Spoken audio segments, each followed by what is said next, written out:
In this video, I will show you how to book Hawaiian Airlines with miles.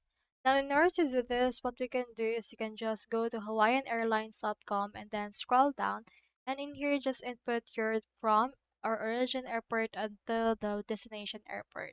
I'll just put in here my actual destination airport and origin airport. I'll choose in here Hawaii, which is Antidoc, Maui. Then input right here your departure date.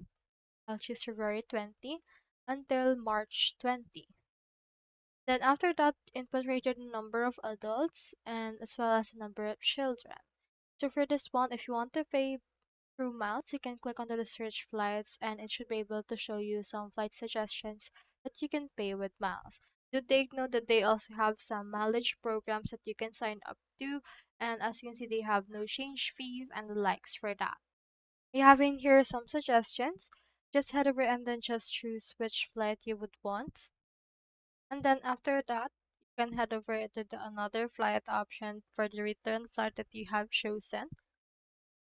Now just book it. Click onto this one. And then once you have done that, this will build your itinerary and we have now this trip summary. And if you want, you can actually apply for a credit as well as some points that they have available. So just head over and then just hold this pair and do this booking. And then from in there, you should be able to actually add this and then pay with miles.